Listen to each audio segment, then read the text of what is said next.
to our channel. Today we're going to be discussing an exciting aspect of the travel industry, which is bleisure, and how it has become much more enjoyable to travel while combining work and your personal trip.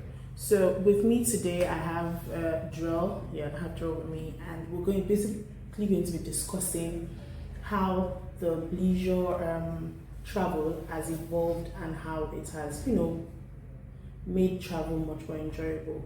So Drell, what's your take on bleisure and how it's helping revolutionize the travel industry? Okay, bleisure has generally changed the travel experience for especially people that are workers, business people. They're able to travel they don't just travel for just their meetings, they combine it with like experience and exploring the cities that they travel to. This allows them to have like a mini vacation, which I think affords them opportunities to rest. Well, what is particular to me is why it's becoming more popular. Why is it becoming more popular? Why do you think people feel the need to, travel and combine leisure and work? Okay. So I'll say two things that makes it so much easier, or much more easier for people to blend both aspects of travel, the business aspect as well as the leisure aspect. I'll draw it down to two factors. For me personally, I would say delayed gratification and a much more flexible work environment. In terms of delayed gratification, you get to travel and you're not just traveling for work experience. There's also another aspect of it whereby at the end of the work trip you get to explore the city, dive into cultural aspects of wherever it is that you're visiting, relax also, yes, because all work and no play makes Jack, Joe, well, dog people. Yeah. So it's the fact that at the end of the trip there's a sort of delayed gratification that I get to relax, I get to enjoy myself. And then another thing is you're working, but then again, you're not confined or you're not restricted to your usual work environments. There is an entirely new environment, a much more flexible environment, and take it or leave it, it's easier to get things much more done properly, efficiently, effectively when you're much more relaxed. So yes, those are the two reasons I would say makes the entire bleisure trend much more revolutionary. What exactly do you think could help people plan or merge both aspects, as business and leisure? What do you think could help people balance both aspects properly? Okay, so I think for me the first key to successfully planning a bleisure, because it's number one, like I said, planning. It's very important for you to have a proper plan, because I'm sure like on your work trip you have like various commitments. Yes. So when you're able to like make a comprehensive plan, you're able to infuse both the aspects of work and the aspects of leisure in the same trip and have a successful trip. So when you're able to plan, you know where you're going to, you know what sites you intend to visit, you make sure that the time does not conflict with your work commitments. You're able to achieve a successful leisure experience. I'm going to ask you, what destinations do you recommend or do you think would be your perfect leisure destination? Oh, there are lots of places I have in mind, because obviously, like you mentioned, you have to plan, and trust me, I have been planning for a very long time. Off the top of my head, I would say Tokyo, Japan. Why? Because of the two things I mentioned earlier: delayed gratification and a very much more flexible work environment. Now, the work culture in Japan is top notch. It's so easy for you to work whilst having fun. Personally, I like to set boundaries. Also, from this time to this time, work, and then from this time to this time, I can take a breather, relax, and enjoy myself. And I think the entire way things are scheduled, the way things are arranged in Japan. Yes, I'd really love to take a bleisure trip to Japan. Alright, so another place that I also want to visit for probably leisure travel and whatnot is Scotland. Yes, Scotland, because obviously the entire scenery, it has a very picturesque background, and it's calm. Well, I haven't been there, so I believe it will be calm and a little bit laid back enough for me to work and also enjoy myself. Joel, are there any challenges that you feel travelers or yes, travelers should be aware of when merging business and leisure into leisure? What are the challenges you think they should be aware of? Okay. I think one important challenge would be balance. Balancing, like I mentioned earlier, balancing having a leisure time and also having a work, experience, because you came there for work. So if the whoever is planning to go on this kind of trip should be able to understand the need for balance, so you don't get so caught up in visiting the malls and shopping, and shopping and all of that, and then you forget your work commitments. And also, I will consider costs. So you need to understand. Okay, you're there for work. You don't need to now go there to overspend and go beyond your budget. Exactly, because you're there for a reason. I mean, most work trips are sponsored by companies, so you have to put that in consideration when you're spending. Also, so I'm going to say that generally cost and balance. Those are my two main points. Considering the rise of the leisure travel now. All right.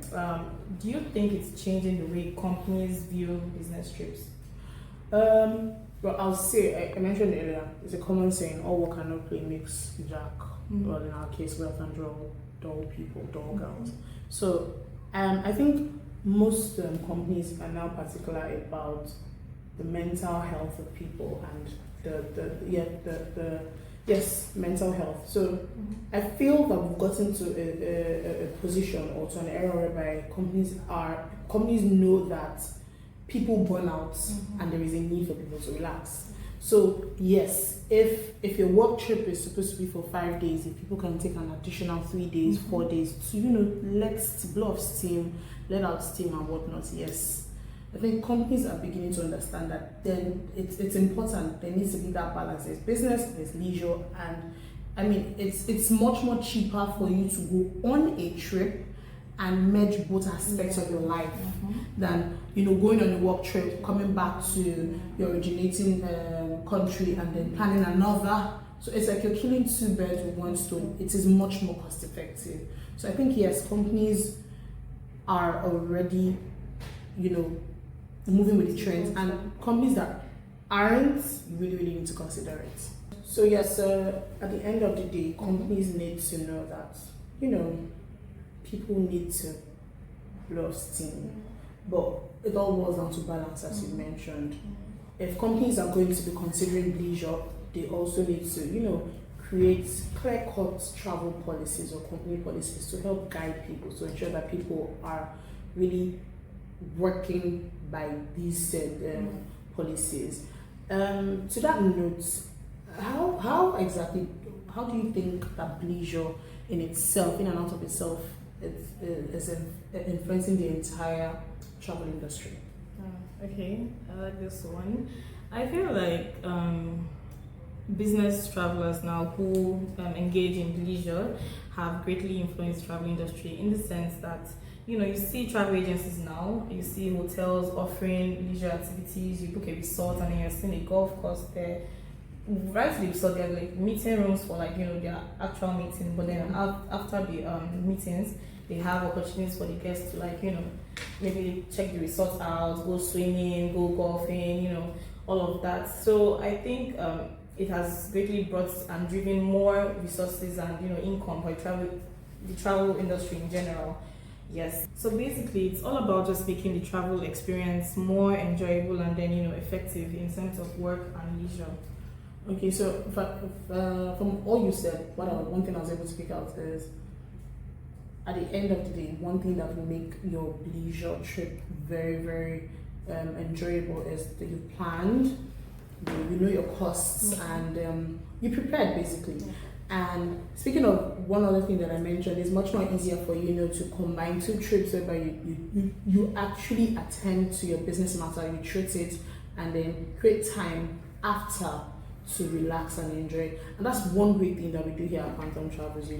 We have the corporate arm of business, we have our M.I.C.E aspect, and we also have Quantum Holidays. So what we do at Quantum Holidays is, For example, using bleisure as the basis of this conversation is, for example, if you booked a trip with us, maybe a corporate client has booked a trip with us, and they are traveling somewhere, it's very much possible, something we can do. You could also reach out to us to help you plan your tour packages. Quantum Holiday is there, ready and available to help you plan customized trips according to your budget, your preference. We put all of that into consideration. So instead of going for your business trip, coming back and then going for another, I mean, you're saving yourself. You're doing yourself a lot of cost savings actually. So you can reach out to Quantum Travels or Quantum Holidays actually for us to help you plan that long awaited and desired trip, leisure trip.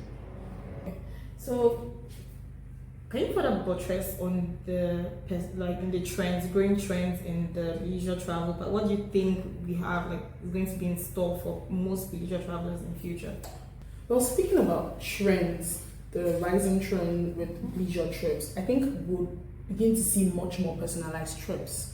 Like I mentioned, at Quantum Travels, they are able to help you customize your travel trips based on your preference. So a lot of personalized trips, it's beginning to rise, all up in the rise.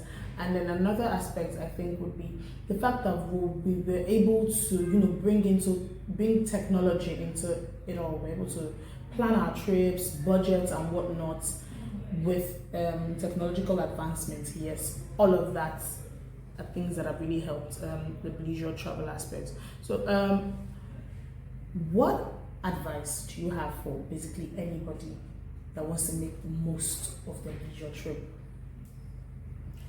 Okay, my best advice would be do not be afraid to explore. Yeah. Don't be afraid to explore. Take a day or two out of that work trip and explore.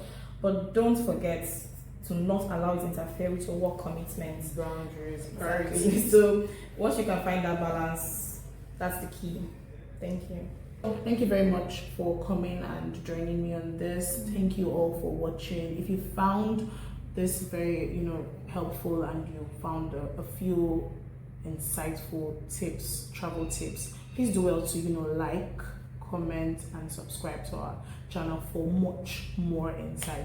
Thank you very much and see you on our next video.